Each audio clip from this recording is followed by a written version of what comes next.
గోవింద గోవింద గోవింద గోవింద.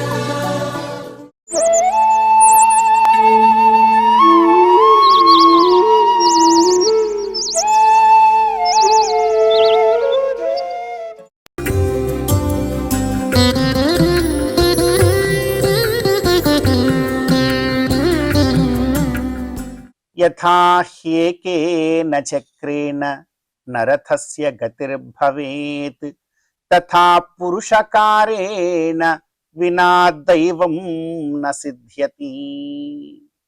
అత్యంత పవిత్రమైనటువంటి ఈ జ్యేష్ఠ మాసంలో శుభోదయ వేళ దేవదేవుడైనటువంటి శ్రీమన్నారాయణుణ్ణి, కలియుగ ప్రత్యక్ష దైవమైనటువంటి శ్రీ వెంకటేశ్వర స్వామి వారిని పరిపరి విధాలుగా శరణాగతి చేస్తూ ఉత్తమమైన ఈ జ్యేష్ఠమాస శుభోదయ సమయాన్ని మనం చరితార్థం చేసుకుంటూ ఉన్నాం.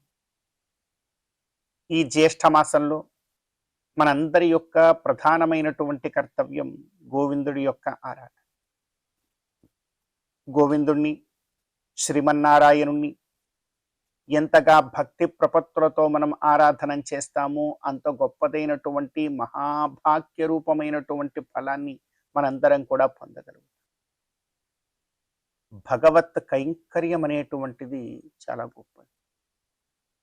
విఖనో మునీందుల వారంటారు, భక్త్యా భగవంతం నారాయణమర్చయేత్ తద్విష్ణోహో పరమం పదం గచ్చతీతి విజ్ఞాయతే అంటారు. విష్ణువు యొక్క పరమపథాన్ని పొందాలి అనుకుంటే ఖచ్చితముగా మన ఈ జీవిత కాలంలో ఎంతో కాలాన్ని భగవత్ కైంకర్యానికి మనం వినియోగించాలి. ఎంత కాలము భగవత్ కైంకర్యంలో మన జీవిత క్షణాలు గడుస్తాయో అంతకాలము మనమందరం కూడా భాగ్యాన్ని పొందగలం. అది అంటారు పెద్దలందరూ కూడా, యథా హ్యేకేన చక్రేణ నరథస్య గతిర్భవేత్. ఒక రథము తన యొక్క మార్గంలో ఒడిదుడుకులు లేకుండా చాలా ప్రశాంతంగా వెళ్ళాలి అనంటే రథము యొక్క 2 చక్రాలు సమాంతరంగా చక్కగా ఉండాలి. అందులో ఒక చక్రము బాగుండి మరొక చక్రము బాగోలేకపోతే రథము యొక్క గమనము సక్రమంగా ఉండదు. అదేవిధంగా మన జీవితంలో కూడా మన యొక్క స్వధర్మము, మన యొక్క కార్యములు, వాటితో పాటు భగవద్ అనుగ్రహం కొరకు చేసేటువంటి కైంకర్యము, భగవద్ అనుగ్రహము, ఈ 2 కూడా సమాంతరంగా ఉంటేనే మన జీవితం సాఫీగా సాగుతుంది. అలా సాగాలి అంటే భగవత్ కైంకర్యం మనం ఆచరించాలి. అదే అంటున్నారు, యథా హ్యేకేన చక్రేణ నరథస్య గతిర్భవేత్ తథా పురుషకారేణ వినా దైవం న సిద్ధ్యతి. కేవలం మానవ ప్రయత్నం మాత్రమే ఉండి దైవానుగ్రహం లేకపోయినా ఆ కార్యము ఫలించదు. పోనీ దైవానుగ్రహం మెండుగా ఉంది, మానవ ప్రయత్నం మాత్రం ఏమీ లేదు, అంతా దేవుడే చూసుకుంటాళ్లే అని చెప్పి గొమ్మన కూర్చున్నా కూడా కార్యం పూర్తి. ఖచ్చితముగా జీవితంలో యుద్ధం చెయ్యవలసిందే. యుద్ధము లేకుండా ఏ జీవితము కూడా ఈ లోకంలో ముగియదు. జీవితంలో ఏదైనా ఒక కష్టమో నష్టమో యుద్ధమో ఎదురు కాగానే చూడండి అందరికీ బాగుంది, నాకే ఇలా వచ్చేసింది, అదేమిటో నా టైమే అసలు బాగోలేదు, ఇలాంటి మాటలు అందరూ కూడా పంచుకుంటూ ఉంటారు. అలా పంచుకుంటున్నటువంటి వారెవరైతే ఉన్నారో వారు చేతకాని వారు. నిజమైనటువంటి చేతనైనటువంటి మానవుడు ఎవరు అంటే అలా మాట్లాడు, ఖచ్చితముగా ఎదుర్కొంటాడు. జీవితం అంటేనే యుద్ధము. ఆ యుద్ధములో మనం ముందుకు సాగుతూ ఉండాలి. మన పురుష ప్రయత్నంతో, మన స్వాత్మ ప్రయత్నంతో ఒకటి ముందుకు వెడుతూ ఉంటే మరొకటి భగవద్ అనుగ్రహం అది కూడా తోడొస్తుంది. కనుక మనందరం కూడా మన జీవితాలలో మన పురుష ప్రయత్నాన్ని, అదే విధంగా భగవద్ అనుగ్రహాన్ని మెండుగా పొందుతూ ధర్మ మార్గంలో ముందుకు సాగేటువంటి అనుగ్రహాన్ని ఇమ్మని ఇదిగో ఈ జ్యేష్ఠ మాసంలో గోవిందుణ్ణి మనసారా కోరుకుంటూ ఈనాటి తిథివార నక్షత్రాలలో ఉండేటువంటి తత్వాన్ని కాస్త మన జీవితానికి అన్వయించుకునే ప్రయత్నం చేద్దాం. ఈ రోజున జూలై 2వ తేదీ, నిజ జ్యేష్ఠ మాస కృష్ణపక్ష విధియ తిథి. విధియ తిథికి అధిదేవత ఎవరు అంటే తిథీష వన్హి కహ అంటారు. ఈ రోజున బ్రహ్మదేవుడు విధియ తిథికి అధిదేవత. ఈరోజు సరస్వతి ఆరాధనము, బ్రహ్మస్మరణము, అదేవిధంగా విద్యారంభము, చక్కనైనటువంటి జ్ఞానాన్ని మనకు కలగజేస్తుంది. అదేవిధంగా ఈ రోజున నక్షత్రము ఉత్తరాషాఢ నక్షత్రము. ఈ నక్షత్రములకు అధిదేవత విశ్వేదేవత. ఈ రోజున విశ్వేదేవతల యొక్క ఆరాధన మనకు వంశాభివృద్ధినిస్తుంది. అదేవిధంగా ఈ రోజున వారము గురువారం. గురువారము రోజున గురుగ్రహారాధనము, గురుణా దేహపుష్టిశ్చ బుద్ధి పుత్రార్థ సంపద అంటారు. ఈ ఫలాలన్నింటినీ కూడా మనం పొందగలుగుతాం. కనుక ఈ తిథివార నక్షత్రాలలో ఉండేటువంటి తత్వాన్ని మన జీవితానికి అన్వయించుకొని గోవిందుడి యొక్క అనుగ్రహంతో ఈ నిజ జ్యేష్ఠ మాస శుభోదయ సమయాన్ని మనం చరితార్థం చేసుకుందాం. శ్రీ మహాలక్ష్మియట సింగారాలకే మరుదు, కాముని తల్లియట చక్కదనాలకే మరుదు.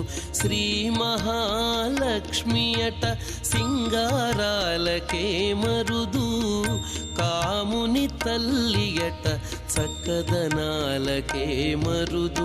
సోమునితో బుట్టువట సొంపు కళలకే మరుదు. కోమలాంగి ఈ చూడి కుడుతనాంచారి, చూడరమ్మ సతులాల శోభాన పాడరమ్మ కూడున్నది, పతి చూడి కుడుతనాంచారి.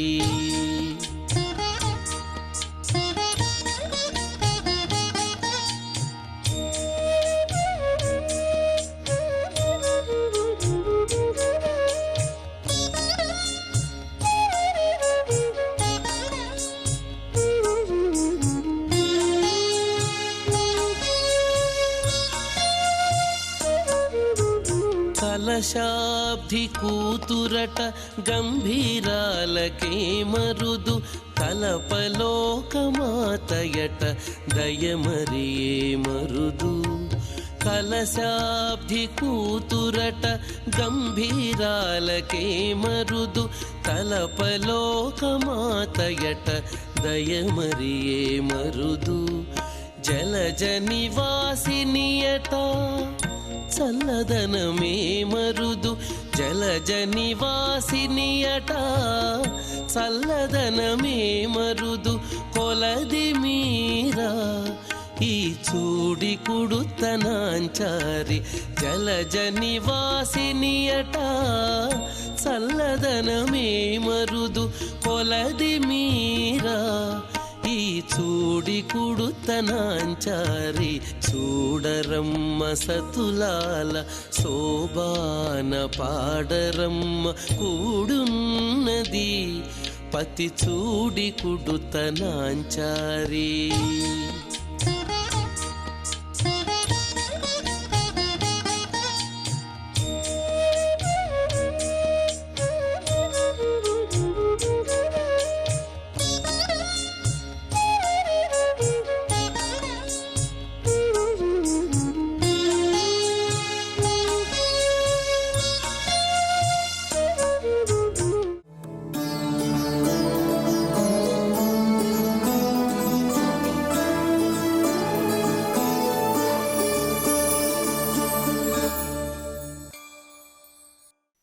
ప్రపద్యేదంగిరిం ప్రాయః శ్రీనివాసానుకంపయ ఇక్షుసార స్రవంతే వయన్మూర్త్యా శర్కరాయుతం.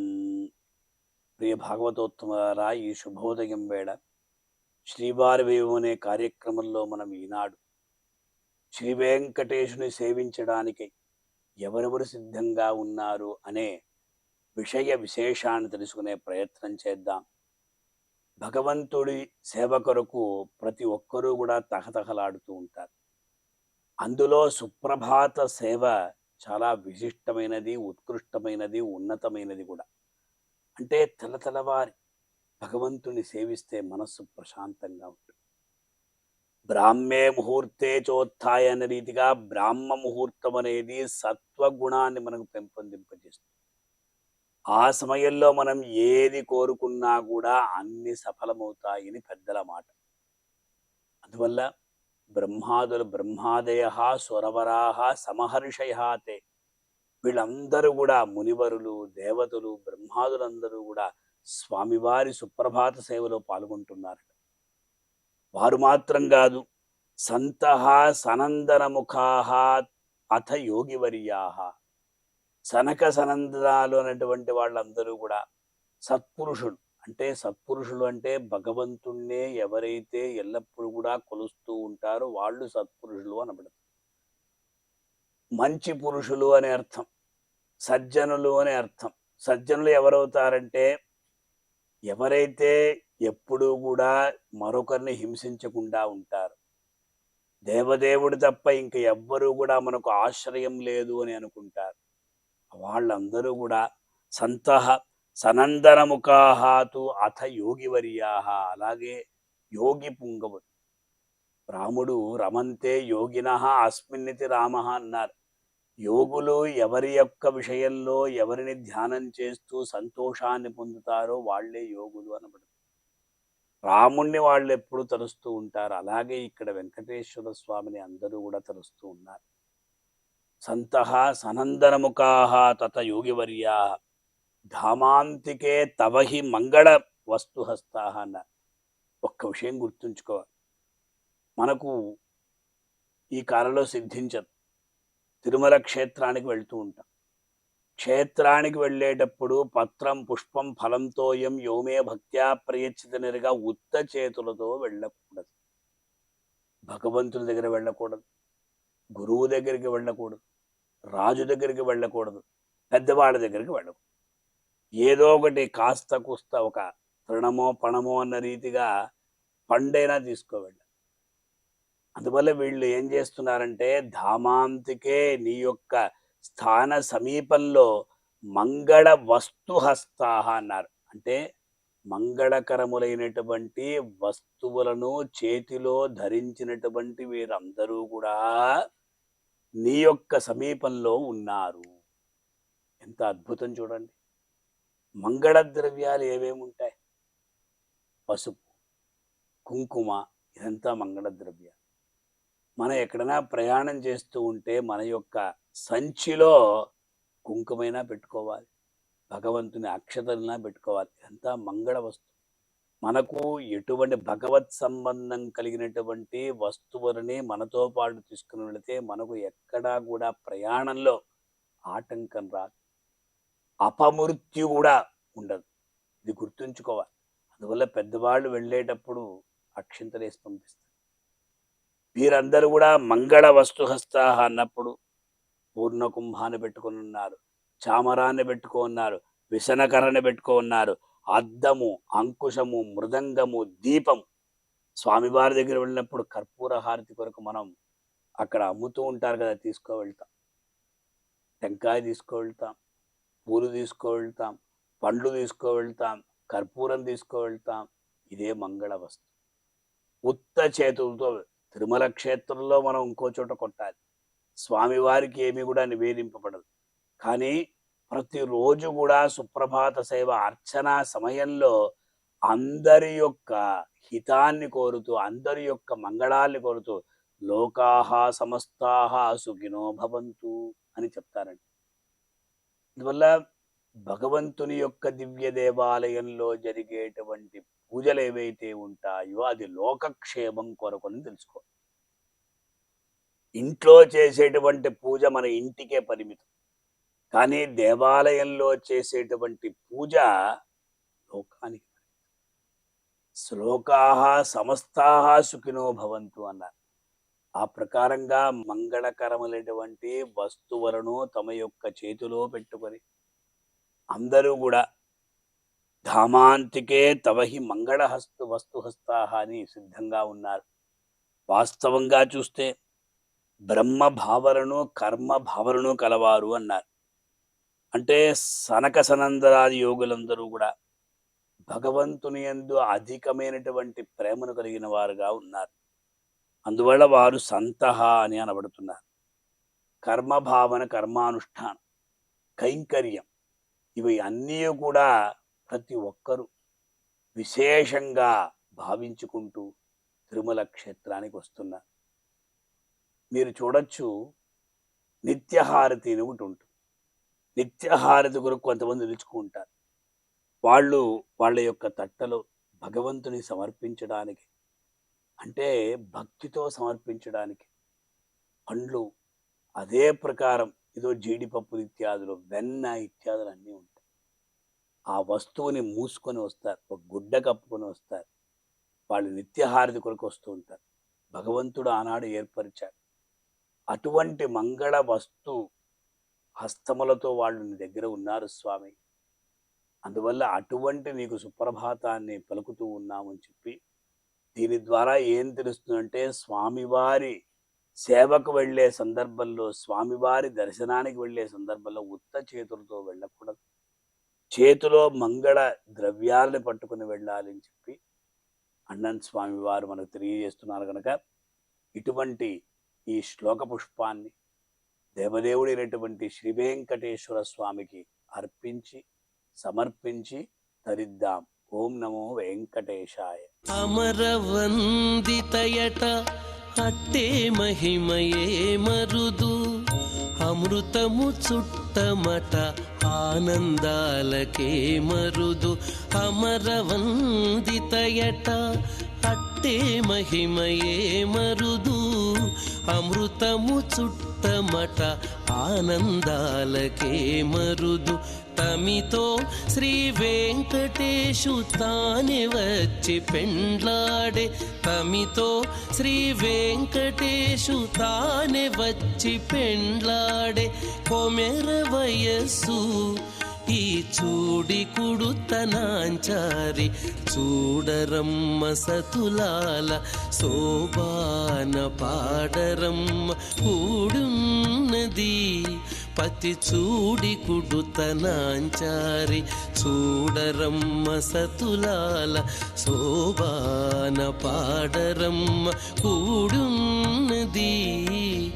కూడున్నది పతి చూడి కుడుతనాంచారి.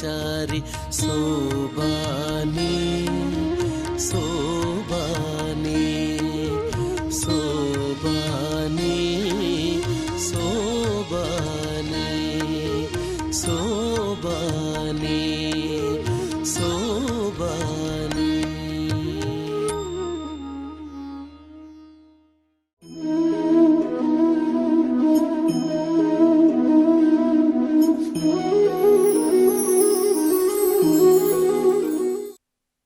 శ్రీరాస్తాం మనుమక్షితీశ్వర భుజాస్తంభే జగన్మండల ప్రసాద స్థిర వారభాజి దదతి సాసాల భంజీ శ్రియం. శుండాలోత్తమ గండభిత్తిషు మద వ్యాసంగ వస్యాత్మనాం, యా ముత్తేజ యతేతరాం మధులిహాం ఆనంద సాంద్రాస్థితి. మహాకవి తిక్కన యొక్క పవిత్ర వాక్కు ఈ మహత్తర శ్లోకం. అంటే విక్రమసింహపురంగా చరిత్ర ప్రసిద్ధికి ఎక్కినటువంటి, ఇప్పుడు నెల్లూరు అంటాం, ఆ నెల్లూరు సీమను మనుమసిద్ధి అనే మహారాజు పరిపాలన చేశాడు. ఆ మహారాజు యొక్క పరిపాలన ఎలా ఉండాలని తిక్కన మహాకవి అభిలషించినాడో ఆ అంశాన్ని వర్ణించాడు. నాన్ ఋషి కురుతే కావ్యం అన్నట్టుగా నాన్ విష్ణు పృథివీపతి, విష్ణుదేవుని అంశ ఉన్నవాడే రాజ్య పరిపాలన చేసే రాజు అవుతాడని కూడా మన శాస్త్రం చెప్తూ ఉంది. అలాగా అటువంటి విష్ణుదేవుని అంశతో ప్రకాశించే మనుమసిద్ధి మహారాజు తన భుజస్తంభాలపై వహించినటువంటి రాజ్యలక్ష్మి సుసంపన్నమై త్రొతూతూ ఉండాలి. మదించిన ఏనుగుల యొక్క గండస్థలం నుంచి స్రవించే దానధారా జలం, ఆ దానధారలు ఆస్వాదిస్తూ తుమ్మెదలు ఎంత మధురాతి మధురంగా ఝంకారం చేస్తాయో, ఆ ఝంకార గీతికల యొక్క ఉత్తేజము ఈ సామ్రాజ్యంలో కనిపించాలి, ఈ సామ్రాజ్య వైభవంలో కనిపించాలని ఆ అభిలాషతో మహాకవి తిక్కన ఈ విధంగా చెప్పాడు. తిక్కన మహాకవి సారస్వత జగత్తులో ఆయన స్థానం ఎటువంటిదంటే, తన కావించిన సృష్టి తక్కురుల చేతం కాదునాన్ ఏ ముఖంబున తా పల్కిన పలుకులు ఆగమములై పొల్పొందు ఆ వాణిసొత్తను ఈతండొకరుండనాచను మహత్వాప్తిని కవి బ్రహ్మనాన్ వినుతింతున్ కవి తిక్కయజ్వన్ అహిలోర్వీ దేవతాభ్యర్చితున్ అని మహాకవులు ఎరనాది మహాకవులు ఆయన స్తోత్రం చేశారు.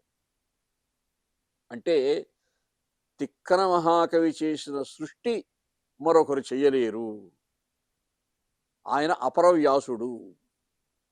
సంస్కృతంలో వ్యాస మహర్షి ఎలాగో మనకు తెలుగులో అలాగా, సంస్కృతంలో వాల్మీకి మహర్షి ఎలాగో తెలుగులో నన్నయ్య అలాగా మనం పేర్కొంటాము. ఇక్కడ అక్కడ వాల్మీకి వ్యాసుడైతే ఇక్కడ నన్నయ్య తిక్కన. విద్వన్మోద విధాయి నిర్మల వచో విఖ్యాత విస్ఫూర్తి కృష్ణ ద్వైపాయనుని విరుంగు విభున్నారాయణుంగా విపశ్చిద్వంద్యంబగు భారతాధ్యయనమున్ చేయంగా అర్హుండు ధర్మాద్వైతుండు సరోజలోచనుడ కాక అన్యుండు తద్వాచ్యుడే అంటాడు తిక్కన మహాకవి. వ్యాస మహర్షుల వారిని కీర్తిస్తూ సాక్షాత్ శ్రీమన్నారాయణుని యొక్క అంశతో అవతరించిన మహానుభావుడే అన్నాడు. అంటూ ఇంత మహాభారత ఆంధ్రీకరణకు తాను పూనుకుంటున్నాడంటే, అంటే నన్నయ్య ఆది పర్వము, సభాపర్వము, అరణ్య పర్వంలో కొంత భాగం చెప్పారు. ఆ అరణ్య పర్వానికి ముట్టుకోలేదు తిక్కన గారు. విరాట పర్వం నుంచి హృదయాహ్లాది చతుర్థము ఊర్జిత కథోపేతంబు నానారసాభ్యుదయోల్లాసి విరాట పర్వమట ఉద్యోగాదులు కూడగా 15 తెనుంగు భాష జనసంప్రార్థ్యంబుమై పెప్పునన్ తుదముట్టన్ రచయించుటొప్పు బుధ సంతోషంబు నిండారగన్ అని 15 పర్వాలు విరాట పర్వం నుంచి ఆయన తిక్కన గారే రచించారు. అంత అపార సృష్టి ఇంకెవరు చేయలేరు అంటాడు ఎర్రన గారు. అటు భారతామృతము కర్ణపుటంబుల ఆరగ్రోళి ఆంధ్రావళి మోదమున్ బొరయ అంచిత సాత్యవతేయ సంస్కృతి శ్రీ విభవాస్పదంబైన చిత్తముతోడి మహాకవిత్వ దీక్షా విధి నుండి పద్యముల గద్యములను రచయించదని కృతులు అంటాడు. అంటే ఆ వ్యాస మహర్షుల వారు వచ్చి నా అంతరంగంలో కూర్చుంటే ఆ వ్యాస మహర్షుల వారు ప్రసాదించిన ఉత్తేజంతో నేను ఈ మహాభారతం చెప్పగలను, లేకపోతే చెప్పగలనా అని చూడండి. ఆయన అంత వినయంగా చెప్పుకున్నాడు. ఎవరు? తిక్కన మహాకవి. మహాప్రతిభావంతుడైనటువంటి మహానుభావుడు, మనుమసిద్ధి యొక్క మహారాజు.